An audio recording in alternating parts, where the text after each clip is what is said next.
교재 71페이지입니다. 신문 후 제사장과 서기관 장로들은 예수님을 이스라엘의 최고 권력자이자 최종 판결권을 가진 총독 빌라도에게 송치합니다. 예수님의 사형 언도를 받아내기 위해 유대 지도자들은 예수님의 죄과를 허위와 과장으로 집요하게 고발합니다. 빌라도는 마지못해 사형을 허락합니다. 사형 집행은 일사천리로 진행되어 예수님은 곧바로 십자가를 지고 골고다 언덕에 오르게 됩니다. 십자가 위의 죄패에는 유대인의 왕이라 적혀 있었고 양옆에는 2명의 사형수가 함께 있었습니다. 제3시부터 제9시까지 십자가에 달려 계시던 예수님은 엘리 엘리 라마 사박다니라고 외치시고는 숨을 거두십니다. 바로 이때 성전 안의 지성소를 가리던 휘장이 위에서 아래로 찢어집니다. 예수님을 따르던 사내들인 공의회 회원인 아리마대 사람 요셉은 예수님의 시체를 수습하여 자신의 바위 무덤 안에 안치해 드립니다. 예수님의 십자가 죽으심이 오늘 본문에 기록되어 있습니다.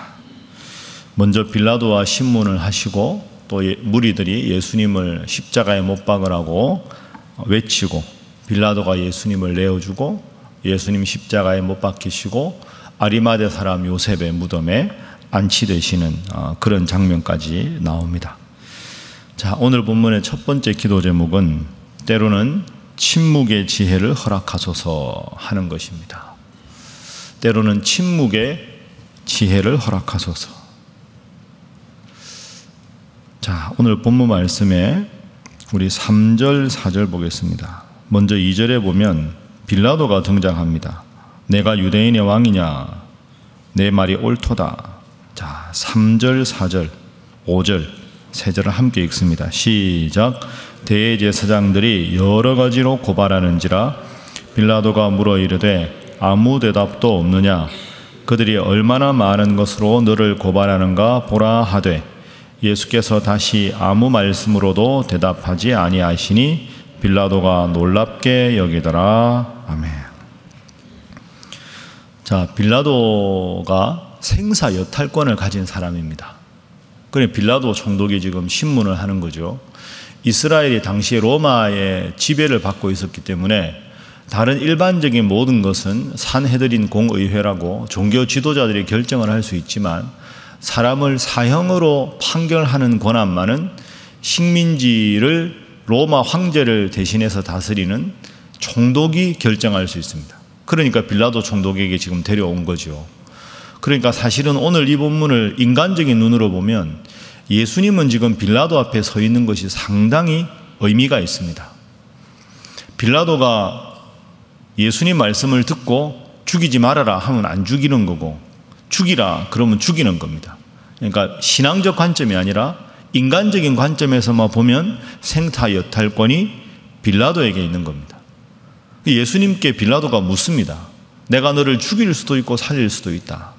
그러나 예수님은 대답을 안 하셨습니다. 자, 3절에 보면 빌라도가 이렇게 말하죠. 대제사장들이 여러 가지로 고발한다. 빌라도가 또 묻습니다. 왜 아무 대답을 안 하느냐? 얼마나 많은 것으로 대제사장들이 너를 고발하고 있느냐? 그러니까 지금 상상을 해보면 빌라도 바로 옆에 대제사장들이 서 있으면서 계속 예수님은 이런 죄를 지었다 저런 죄를 지었다 계속 이야기를 하고 그 많은 걸 듣고 나서 빌라도가 예수님께 이게 사실이냐 이런 적이 있느냐 여기에 대해서는 어떻게 변론하느냐 계속 물으시고 예수님은 한 말씀도 안 하시고 빌라도가 기가 막힌 겁니다. 내가 너를 죽일 수 있는데 왜 너는 가만히 있느냐. 4절 보십시오. 얼마나 많은 것으로.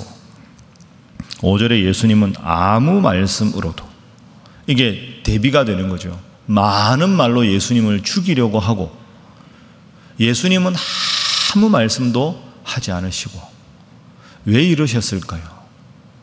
예수님의 이 상황에서는 두 가지 해석이 가능하겠죠. 첫 번째는 죽이고 살리는 건 하나님이 하시는 건데 빌라도 당신에게 그 권한이 있는 게 아니다 이런 뜻도 있고 또 하나는 대제사장들은 지금 예수님을 죽이려고 혈안이 되어 있는 사람들입니다. 이 앞에서 무슨 말을 해도 예수님의 진정이 제대로 전달될 수가 없는 것이죠. 잠언 말씀에 보면 말이 많으면 허물을 면하기가 어렵다. 논어에도 보면 다은 삭궁 이런 말이 있습니다. 말이 많으면 자주 궁하게 된다. 여러분도 그런 경우 있지 않습니까? 분위기 때문에 막 말 많이 하고 돌아오다가 내가 오늘 너무 말을 많이 해서 실수한 것 같다. 좀 줄였어야 되는데.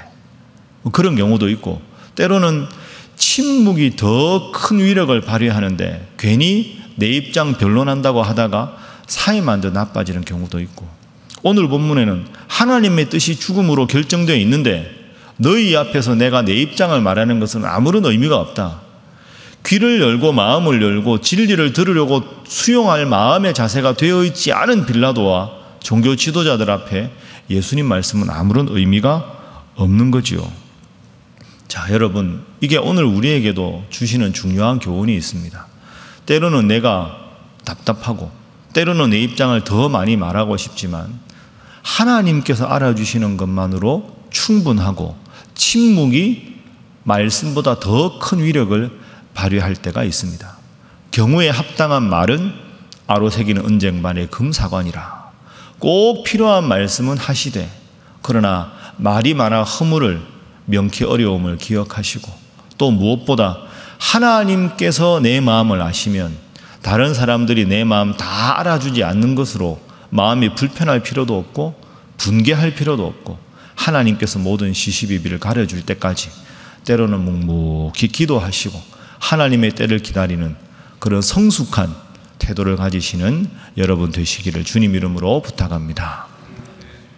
자, 두 번째 기도 제목은 늘 진리의 편에 서게 하소서 하는 것입니다. 늘 진리의 편에 서게 하소서.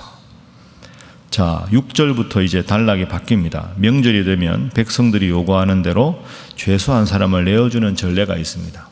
우리도 뭐 광복절 특사 이런 식으로 특별 사면이 있는 경우하고 비슷한 거죠. 7절에 밀란을 꾸미고 밀란 중에 살인하고 체포한 자 중에 바라바가 있으니까 빌라도가 너희의 왕을 내어줄까 하니까 11절에 보십시오. 대제사장들이 무리를 충동해서 바라바를 놓아달라 이렇게 말을 합니다. 그래서 결국 빌라도가 바라바를 내어주고 예수님을 십자가에 못 박게 합니다. 그러니까 바라바가 이때 석방을 맞는 거죠. 자, 여러분, 이 장면에서 왜 빌라도가 무리에게 예수님을 내어주었을까요? 빌라도는 다른 복음서하고 비교해보면 예수님이 잘못이 없다는 걸 알았습니다. 예수님이 잘못이 없다는 걸 알았지만 다른 복음서에 보면 이렇게 말합니다. 무리들이 당신이 예수를 십자가에 못 박히게 내어주지 않으면 가이사의 충신이 아닙니다. 이 말에 빌라도 태도가 바뀝니다. 그러니까 빌라도는 지금 마음을 생각해보면 두 가지 사이에 갈등하는 겁니다.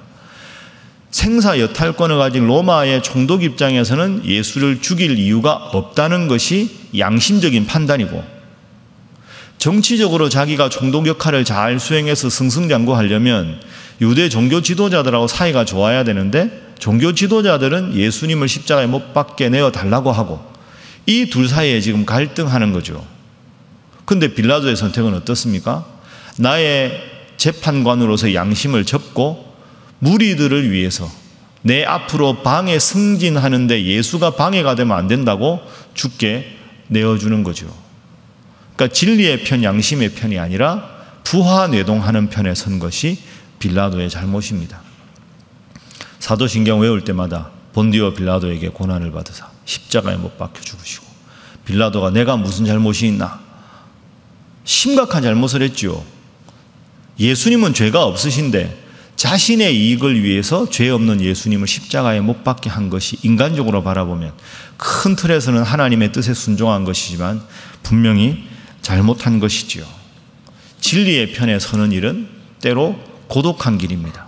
제자들도 도망가고 예수님 주위에는 눈물 흘리는 몇 명의 여인들 외에는 남아있지 않지만 하나님의 뜻이기에 예수님은 그 편에 선 것이고, 나의 이익과 나의 출세를 더 중요하게 생각하는 빌라도는 재판관을 해서 양심을 팔아버렸고, 종교 지도자들조차도 내 양심이 중요한 게 아니라 내가 종교 권력을 유지하는 것이 더 중요하기 때문에 예수님을 십자가에 못 박게 한 겁니다. 깊이 생각하시고 늘 우리가 강조하는 대로 기도해서 또 말씀을 읽어서 하나님께서 원하시는 길, 비록 그 길이 소수의 길이라 할지라도 다른 사람들과 조금 마음이 어긋나는 길이라 할지라도 늘 하나님 편에, 진리 편에, 말씀 편에 서면 하나님께서 모든 것을 은혜롭게 인도해 주실 줄로 믿습니다. 주님 원하시는 편에 늘 서는 여러분 되시기를 주님 이름으로 부탁합니다. 세 번째 기도 제목은 소수의 의인의 무리에 서게 하소서 하는 겁니다. 소수의 의인의 무리.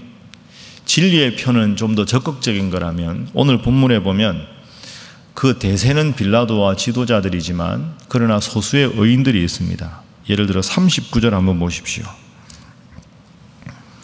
자, 예수님의 십자가를 바라보는 백부장의 고백입니다. 39절 시작. 예수를 향하여 섰던 백부장이 그렇게 숨지심을 보고 이르되 이 사람은 진실로 하나님의 아들이었도다 하더라. 아멘. 이야, 이분은 진실로 하나님의 아들이었다. 이 백부장은 그전에 예수님을 몰랐는데 십자가에서도 원망하지 않고 저들의 죄를 용서해 달라고 하고 내 영혼을 아버지 손에 맡긴다고 하는 예수님의 마지막 운명의 상황을 보고 이야, 이분은 하나님의 아들이다 이렇게 고백합니다. 40절에 보면 멀리서 바라보는 몇몇 여인들이 있습니다. 제자들도 도망을 갔지만 그러나 예수님의 죽음을 끝까지 목도했던 신앙의 여인들이 있었고요. 43절에 보면 아리마대 사람 요셉은 바리새인임에도 불구하고 하나님의 나라를 기다리는 자라 예수님을 자신의 무덤에 안치를 합니다. 여러분, 이게 보통 용기가 아닙니다. 사내들인 공의회는 당시에 70명으로 구성된 유대인의 최고 종교 의결기관입니다. 그 기관에서 요직을 담당하던 아리마대 요셉이 예수님의 시체를 자신의 무덤에 안치했다 하는 것은 앞으로 내가 공회원이 안 돼도 좋다. 내가 저들과 등을 지고 대립해도 좋다. 나는 예수님 편에 서겠다. 요즘 젊은 사람 말로 커밍아웃을 한 거지요. 나는 당신들과 달리 예수님을 구원자로 믿는다는 믿음이 있으니 아리마대 사람 요셉이 이렇게 한 겁니다. 그러니까 지금 오늘 이 본문에서 보면 빌라도, 서기관, 대제사장, 바리새인 수많은 지도자들이 한편에 있고 예수님을 십자가에 못 박으라고 하고 그리고 그들의 명령에 따르는 수많은 무리들이 바라바를 내어달라, 예수를 십자가에 못 박으라 이렇게 이야기하는 사람들이 압도적인 다수인데 이쪽에는 마지막 운명의 순간을 보면서 예수님을 주님으로 고백하는 이름 모를 백부장, 멀리서 눈물을 흘리는 여인들, 그리고 아리마대 사람 요셉, 소수가 서 있습니다. 하나님 보시기에 귀한 사람들입니다.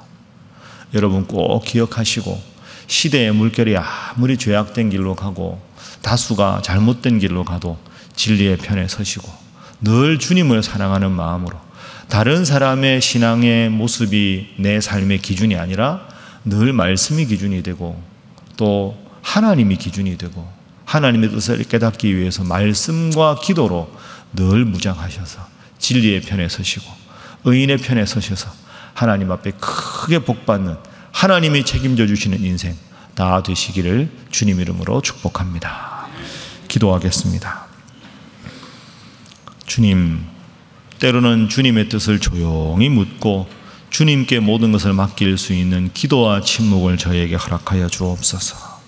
진리의 편에 서게 하시고 하나님 원하신 그 길에 서게 하시고 늘 겸손하게 의롭게 당당하게 하나님 편에 서는 저희들 되게 하셔서 하나님께서 책임져 주시는 인생, 당장은 힘들고 손해보는 것 같으나 주님께서 복 주시는 인생의 길을 걸어가게 하여 주옵소서.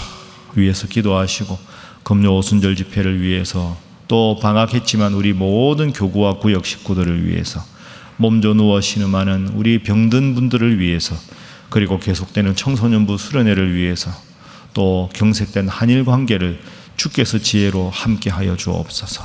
다 함께 기도하겠습니다. 주여 믿습니다. 주여 믿습니다. 주여 믿습니다.